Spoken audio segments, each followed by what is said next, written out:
Hey guys, and welcome back to another video. And today I am going to be reviewing the D8 wireless controller, which is basically a controller for your iPad or your iPhone. I got this primarily for my iPad mini, and we're going to be using it to test out various games like Call of Duty and on the Xbox Cloud Gaming app to see how it works.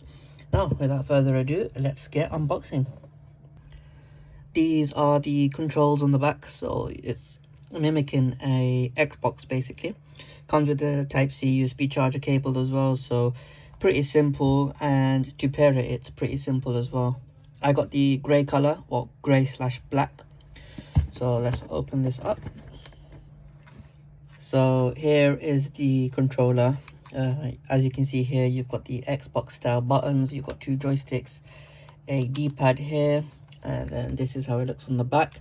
Of course, you can extend this as much as you can, obviously with one hand. I'm not going to be able to show you.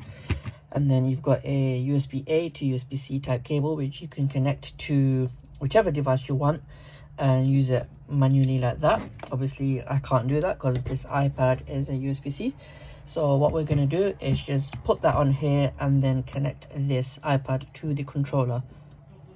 This is the power button, by the way, and once you press that, you've got the RGB lights, which basically illuminate the joysticks and the power button here. So let me put the iPad into this case and then I'll show you how it looks. So this is the iPad on the controller here. It's already been connected. So what you want to do is you press the power button and one of the joysticks on the right, the R buttons, and then it will come up under DualShock 4 wireless controller on the iPad.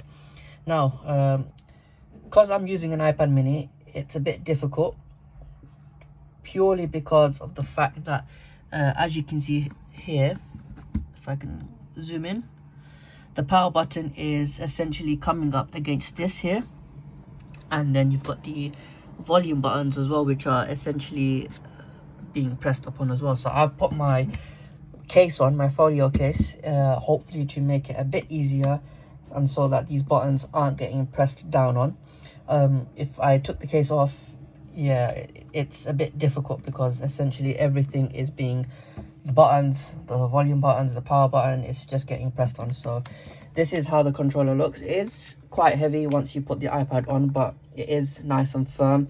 You've got a few rubber things inside both ends to cushion the iPad and the phone, whichever one you want to use. I mainly got it for the iPad. So we're just going to let Call of Duty load up and then I'll show you some gameplay as to how it looks when using the controller. Okay, I am playing this game one-handed, which isn't ideal, but I'm just using the phone to show you. You've got your right analog stick here. If you've used an Xbox controller, it's pretty similar to how you would use that in any Call of Duty game. Of course, you can connect your Xbox controller to your iPad anyway, but this is for when you're on the go and you want to travel with your iPad or phone, and then you've got a controller essentially to take it with you. So this is some gameplay footage of me playing Call of Duty. Not that great. Just press reload there. Got the circle button, which makes you crouch. The L2 button, which is making you aim. Lost the lead. It is quite good. I mean, there's not any delays in terms of. Oh my god, I'm so bad.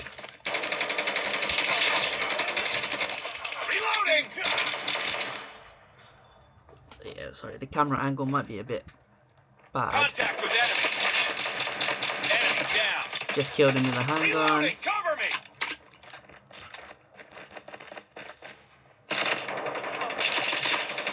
Down. So that's Call of Duty, which is basically. Let me exit this. So that's Call of Duty, which is basically a decent game to show you how the controller works. So this is the cloud gaming app, and let's go into Forza Horizon. Okay, we are in Forza Horizon. I've got my Lamborghini SVJ here, and we're just going to go for a nice little drive using this controller and see how it feels. It is pretty responsive on this. I do like it. Again, you might have some lag, but I think that's mainly because of the game itself, as it's streaming from Xbox Cloud. But I mean, the acceleration button is pretty good, it works fine. The braking button, so if we accelerate, I'm gonna press brake now. Probably like a little mini delay, 0.5 seconds, but it still works perfectly fine. And then we can change camera angle here.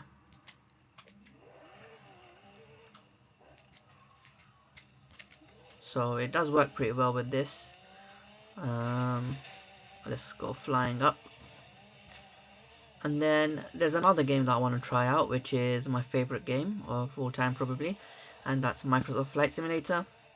It's one of the main reasons I bought an Xbox, and I'm hoping that this game works pretty well with this controller. So after I've damaged my SVJ, let's try out Flight Simulator.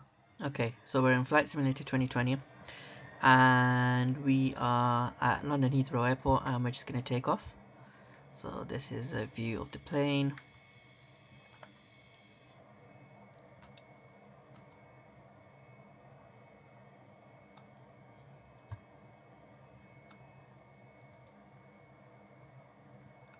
And let's take off.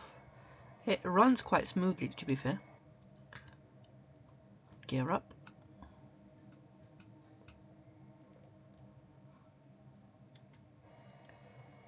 Yeah, to be fair, it is running very smoothly. And we're just gonna take a little stroll around London. I mean, overall, I think this controller it's pretty good considering how much I got it for. I think it was around £13. You've got other controllers you can get, official ones like from Backbone, but they cost around, I think, 60-70 quid minimum. I'm sure you can get it cheap on like eBay or something, but for something relatively cheap, this controller does the job. It's quite responsive. You can fit quite a lot of devices on it: Android tablets, iPhones, iPads, even various other tablets.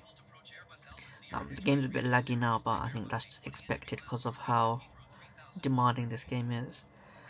The RGB lights are a nice touch, though it'd be quite nice if there's a way to turn it off. If you're playing at night, it's gonna be quite bright. The buttons, they feel really good. I mean, they feel like Xbox buttons to me. Yeah, they feel really good. These B buttons here, they work pretty good as well. It doesn't feel like it's gonna break. The trackpad here, the D-pad, it could be a bit better, but again, for the price, it's pretty good. And then the actual joysticks, they are really good. So yeah, that's my quick review of this D8 wireless controller. Pretty good. If you can get one, if you're in for a controller, I'd highly recommend it. It works perfectly fine. I think you can pair it up to a TV, but I'm not entirely sure. I don't think you can. It doesn't say if it can. But yeah, really good. Happy with the purchase. Pretty good, I think, and it turns your iPad mini or even your iPad into a nice solid gaming system, which is pretty good. Obviously there are a lot of games on the App Store which you can get. I've got quite a few specifically just for this, but yeah, I am impressed with it. As always, leave a like, press that subscribe button, and thanks for watching.